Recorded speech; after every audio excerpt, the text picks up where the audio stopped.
So welcome to Let's Talk Tech. I'm Debbie, and today on my show, I of course have my friend Cheryl asking the question of the month, and also my guest will be Paul Ortiz, who's the general manager of our broadband services here in the village. Hi, Cheryl. How are you? It's been so long. I know. Thanks for having me back. I know. I missed you, and I'm sure everybody in the audience has missed the question of the month. So, you know, let's. I know that's going to be fun for the next few months. We're going to go back to some of our roots. Oh, good. Well, I have the question of the month. Okay, Are great. you ready? I am ready. Okay. You've already told us about the internet and all the streaming options. Now it seems that in the not so distant future, there are going to be some changes in how we access our TV channels here in the village. Can you help us understand how we can prepare for these changes that are coming here in a few years? Absolutely, and that's a really great question. I have heard it a lot in the community because, you know, we've been working on this for a really long time, and it's not like it happened overnight. When we first started talking about it 2.5 years ago, we thought we had a few years. So yes, I'm so happy. I will definitely be able to answer your question. So, you know, change is hard for many people, and the way that we were watching TV, or content it is now called, has been changing for many years, but it's just not here. It's everywhere. Back in 1964, when Laguna Woods community was built, conduit was placed underground so that everyone could have their TV in their manor and watch the local broadcast channels. Even laundry rooms had TVs back in the beginning. And the conduit is actually still there. But just like us, over the years, our cable infrastructure has aged, and in the not so distant future, change will be necessary with that delivery method, as it is becoming obsolete and can no longer be repaired or even updated. Think of it like your bad knee that is worn out and needs a new high-tech total knee replacement. That's kind of where we are now with our cable. Again, this is not specific to this community. This is in the world. Cable TV is fading away. And later on the show, in the next segment, I'm going to talk to Paul Ortiz about the future of our broadband specific to our community and do a deeper dive into the technical side of the issue. But I want to share some thoughts about why this is really a good thing. We all watch TV, and for many of us, that means turning on the cable box and flipping through the channels. But there's a modern way that has been gaining popularity: streaming content delivered over the internet. Yes, cable TV has been our familiar family friend and has been around for decades. It's reliable, and you know exactly what channels you get in your cable package. You don't need a lot of fancy equipment, just a cable box and a remote. But cable TV is fading, and streaming is taking over, and channel packages from cable providers can get very expensive, especially if you don't watch them all. Who watches 200 or more channels? And not to mention the cost to procure the content that we have to pay here in our community, which is in the millions of dollars. Plus, you're stuck with a set schedule. No rewinding live TV unless you have an extra recording device like TiVo, which we offer at an extra cost. Although basic cable is included in our HOA every month for the people living in Laguna Woods, most of the homes here actually pay for a lot of additional services like movie channels, the TiVo, as well as fees for their internet service. So the basic built into the HOA is if you just have no box, no nothing, and you're just plugged into the wall. So fiber optic streaming is considered the current gold standard, and although it's been around for a while, it has really become the norm. It's the method for transmission of choice for the internet, not cable. Any new communities are being built with fiber to the home.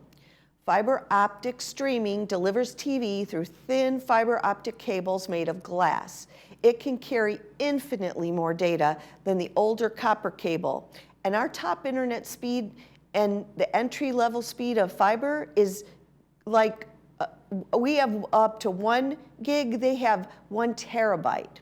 The stability and functionality of fiber can't be understated when it comes to the streaming and the tremendous opportunities it will provide us as viewers. Fiber is like driving the sleek, shiny Ferrari, and cable is like driving an old Ford Pinto. They might both get you to the destination, but one experience is going to be infinitely better and faster than the other. And it doesn't break down. As we discuss more on streaming, we'll talk more about the nuts and bolts of the internet and fiber in future episodes so that you have a good understanding of why this matters here. But here's why moving to streaming is a good thing. Streaming is app-based. You pick what you want and add it to your TV. And if you weren't aware, Village Television has their own app right now to watch Village Television live. Streaming offers on-demand viewing. Watch shows and movies whenever you want, save to your list, rewind, fast forward, pause live TV with most services. And how about a crystal clear picture? Fiber optics provides sharper, higher quality pictures compared to cable, and that's going to be based on the highest quality your TV offers.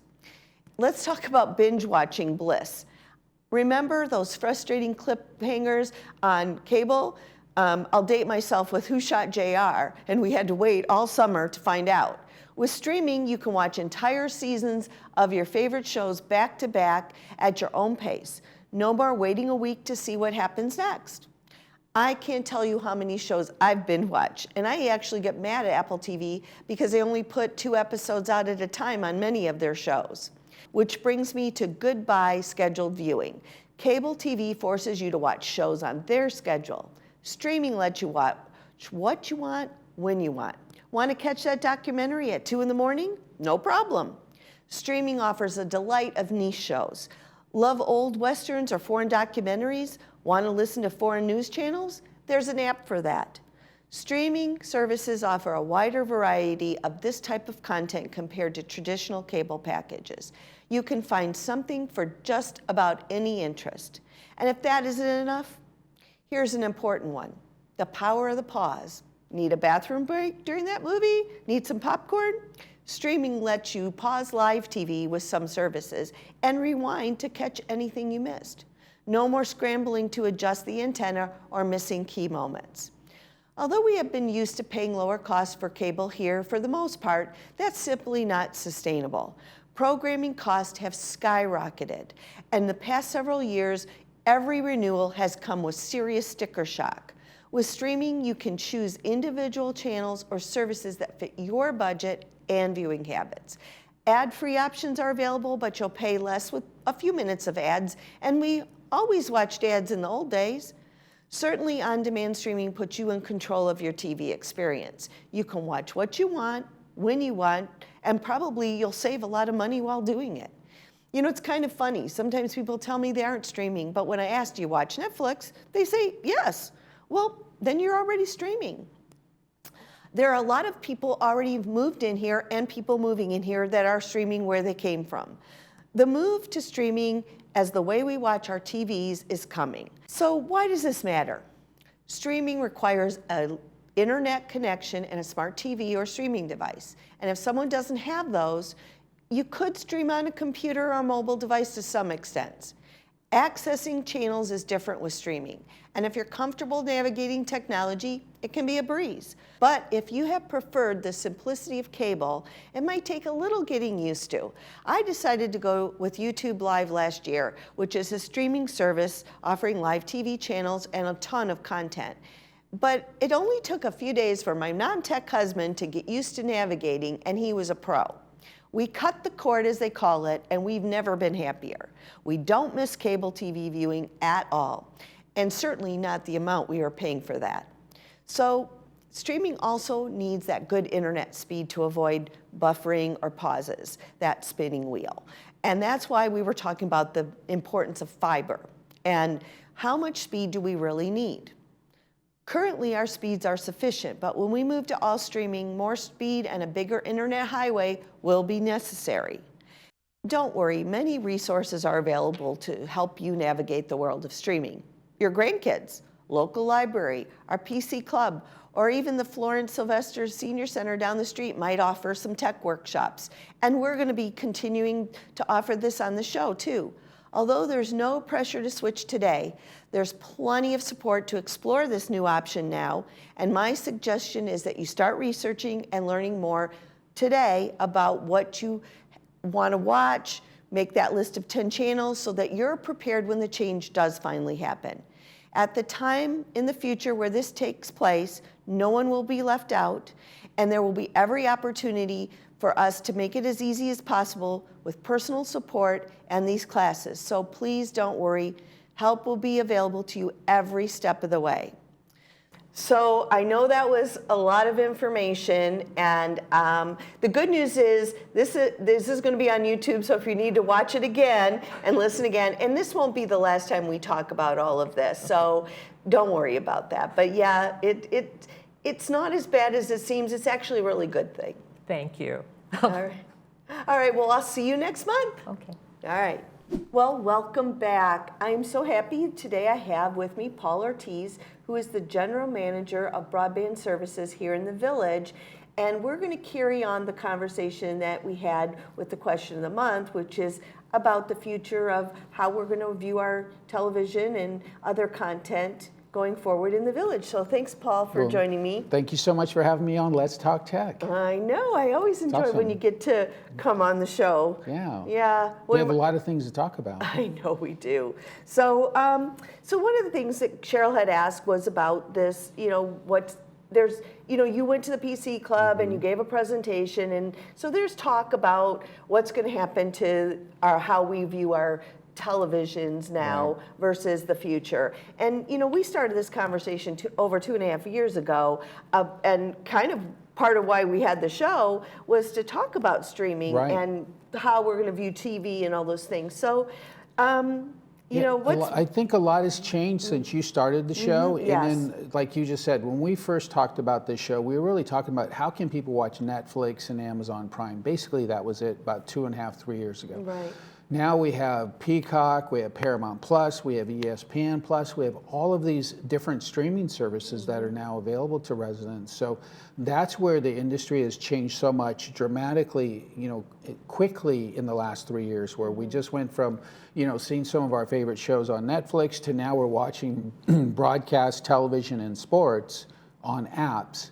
And what's happened is the cable industry is really sunsetting, just like what we went through with AM radio and regular gas and the rotary phone, technology and things evolve, right? Right. Change a lot. So cable is made mostly of copper, and that's what a cable system really infrastructure is about.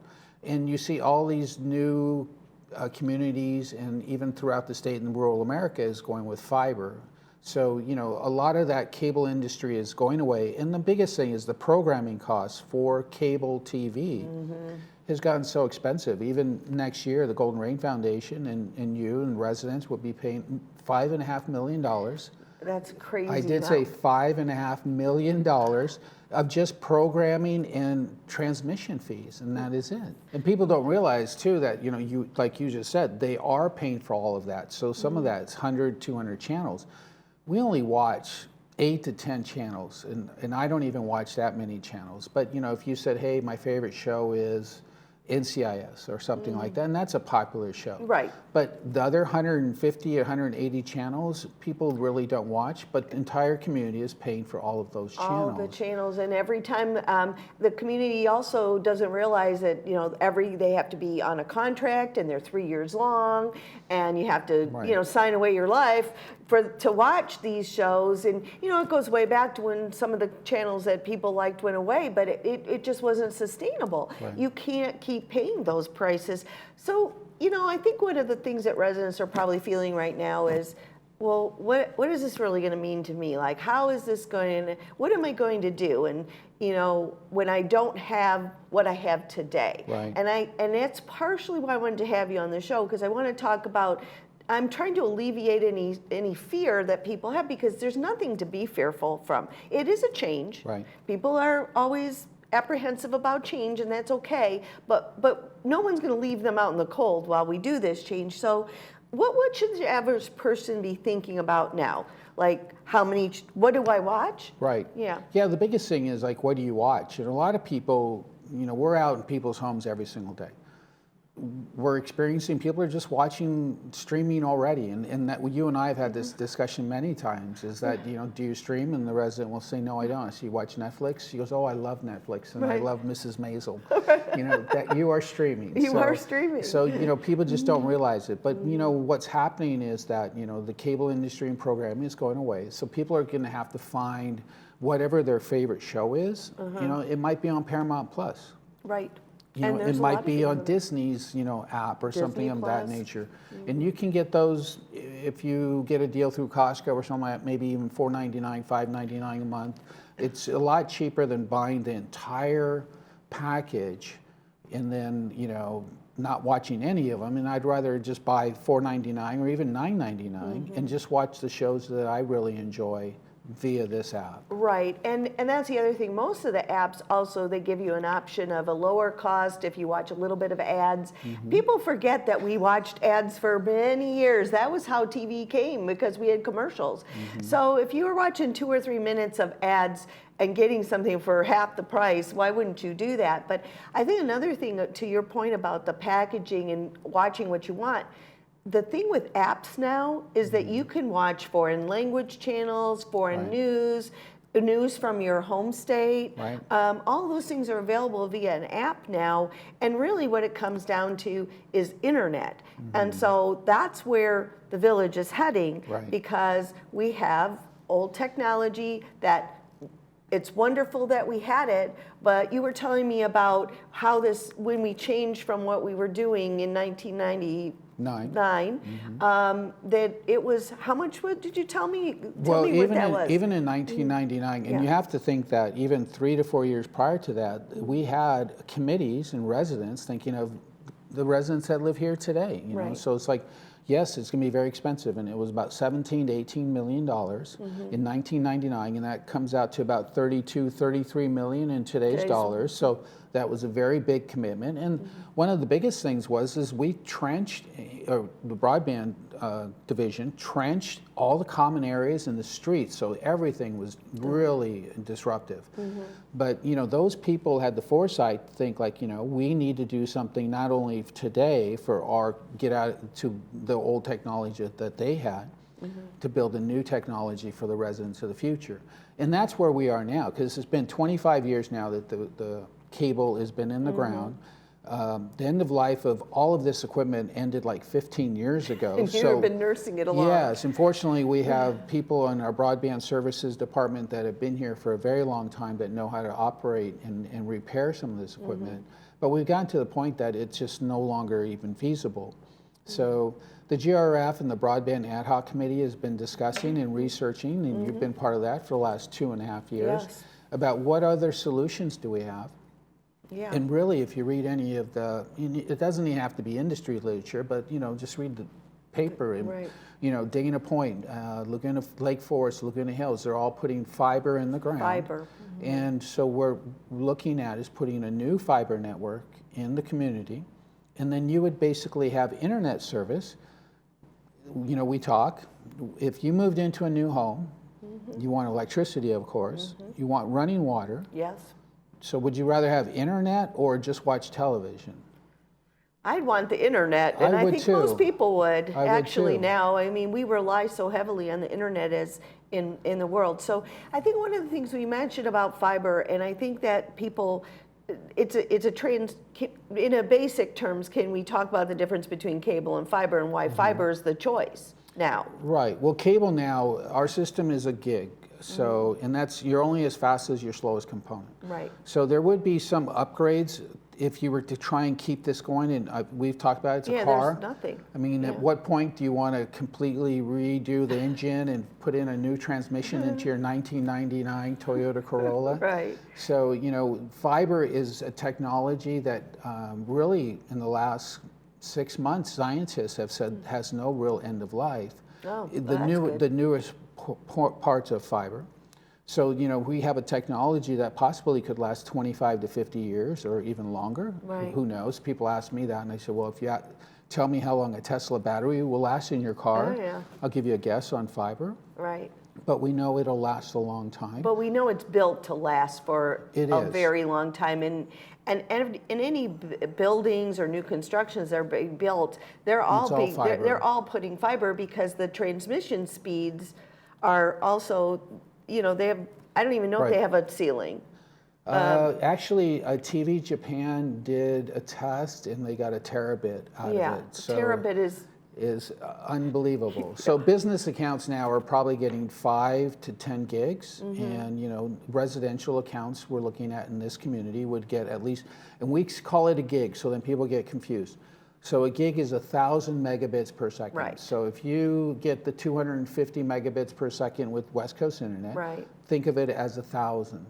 So 4 times faster. Exactly, and 500, and now the top tier is 500, so it's twice as fast. Right. So you can imagine, you know, what kind of experiences that's going to be once that kind of service is available to the community. And I think one of the other things that I want to get across to residents too is that the committee has been working really hard because we want to make sure that it's financially competitive and we're capable, and so that the residents, you know, if they're getting a box now, Right. they have a TiVo box, maybe they have some premium channels or whatever. So the average person is paying probably about $100 or more. It's what we did was an analysis of, like, you have the low end users, which is about $61, you know, per month, and then you have the middle ones, which is about that, and then the high end ones are like $125, $130 per month. Right. So when you do that math, if you were, say, if your internet and you got 1,000 megabits for say $40 or $50 a month, no video though. But now that gives you $50 to $70 to kind of just, well, you know what? I kind of would like to go to dinner every month with that Right. money, and my TV gives me all the channels I need Right. anyways. Or you can get your, you know, Disney Plus and your Hulu and things of that nature with that price anyways. Now you're basically breaking even, but guess what? Your internet service is now 4 times faster and better than you've ever had. Right, and you're watching the content that you want to watch, and not all these other channels that you're paying for, or that you're inadvertently paying for because you're paying this fee every month. And I think what's going to happen too is, you know, some people are going to say, well, what about local and what about this? And there's options for all of that too. You know, we've talked about there are digital antennas that can bring in a signal for no charge once you buy the antenna. You know, Mount Wilson's pretty far away, but I think we can get a pretty decent signal because it goes about 75 miles. Right, So, it's line of sight, so it line does of sight. depend where you live. I live in Mission Viejo, and I'm fortunate I'm not down below, so I can get an over-the-air antenna. I bought it for $35, $40 on Amazon. It works fine. Right. But if you do live in the lower ends of a gully or something like that, it is difficult. But then also, the government is actually working on this new next-gen TV. It's next-gen 3.0, Okay. where they would actually have a tuner. And remember the old rabbit ears. Now Right. think of the rabbit ears inside your TV. Right. And then that's going to get all the digital HD over-the-air channels. And Okay. that's probably 3 years away, 5 So years that's away. not So so there's other ways. simultaneous. And that's the nice thing. Back in the old days, you had got, you know, you got whatever the antenna told you. Right. Now you have the internet, you have all these apps, and you can go to an antenna if you have to. And then there's going to be other technology that'll help you. Right, and then also I want to, you know, reiterate too that most new smart TVs, as I talked about earlier, they come with apps built in. Apps you can add apps for free, and they come with a lot of free channels already built in. Roku television is built into my newest television, and I can watch. They actually do have live broadcast news within that Roku app, and movies, and then there's things called Tubi. I just started watching Tubi because they had something I wanted to see on there. Absolutely free. All I had to do was Right. create a login. These TVs nowadays are just incredible because you could watch, you know, basically YouTube and watch YouTube videos all day long if you wanted to, because That's most true of us too. do that sometimes too. But they also have all the channels that come for free. Yep. And then they have all the apps that are easy to, you know, to utilize. So as we close out, I'm here to try to make sure that people understand this is a good thing for all of us. You know, back in 1995 to 1999, when that committee was working on this, they were pulling their hair out, trying to figure out how to help, you know, that time period and forward. That's where we're at today. But you know, that's the good thing. Everybody on the committee has your best interest at heart. Right. We're trying to do what's best and most cost effective for the community and has sustainability and longevity. Right. And I mentioned this earlier, but I'm going to mention it again. When the time does come, there will be so much education, Right. services, help. No one's going to be in it alone. No. Yeah. And that's the beauty of this program that you have. You know, this is part of that education process. Like you mentioned earlier, I had the opportunity to speak with the PC Club. That was a great And we'll opportunity. show We that. filled all of Clubhouse 7 and plenty of questions and a great participation with those membership. And then, of course, we'll start to talk to other clubs and organizations as well. But it's just going to be a learning curve to some extent, and It will. that's any technology. And you know, the biggest thing, like you just said, is that as long as we keep getting that information out there, Right. and then sooner or later, the GRF will, you know, hopefully come to a decision as to what's the best solution and what's the most cost-effective. We've been out in the field, you know, doing a lot of work. So if you see us out there digging and looking for things, that's what we're doing. And the first question we get is not only what are you doing, but how much is this going to cost? Right. So, you know, we're looking for different solutions, and that's our job as employees, to find the best solution for our community, for a technology that's, you know, had its run. Yeah, and we understand that cost is so important, and nobody's discounting that we have to drill down and find what's the best, most cost-effective, but also the most long-lasting and most realistic for our needs. But we're all in it together, and we're working hard. So I want people to understand that nobody's taking this decision lightly. No. It's been a long process so far. There's still a ways to go, and we'll start. And once we make a decision, then we'll start talking about it, Right. and letting people know. Yeah, and I just want to leave you with one thing. You know, we talked a little bit about programming being so expensive. You know, technology is getting better and better and better, and costs are actually kind of staying flat, if not even going down a little bit. So here you have technology getting better and better. Your experience is getting better and better. Programming costs are just going straight up, and it's so volatile, and there's so many contracts and things that happen every year. So, you know, I'd rather have something that had some sustainability and some gradual than have something that's doing this up and up and up Right, and up, and which you what we're really doing- have no control over. Right, and that's exactly what's happened to us over the last several years. We've had no control over it, and pretty much we're at their mercy because we know that the residents want to watch certain channels, and Right. and then they know they have us, you know, kind of in the corner. Well, I don't think you all wanted Disney Junior, but No. that's on your program lineup, and it's not because you wanted it. Right, it came as part of the package, and we paid for it, but we had to get the other things we wanted. So, yeah, I totally, you know, I totally get that. You know, we know we've been working on this, and we do try really hard to make sure. So, thanks again for coming, Absolutely. and I'm sure you'll see Paul again. Thanks, and we'll put up the information about how to watch Paul's presentation to the PC Club at the end of the show. As always, I thank you for watching today. It is my pleasure to continue to host this show. If you have any questions about today's episode or tech questions in general, please don't hesitate to email me. Never fear, there are many ways to learn new things and tech classes you can take. So remember to think before you click and be kind when posting online. Thanks for watching.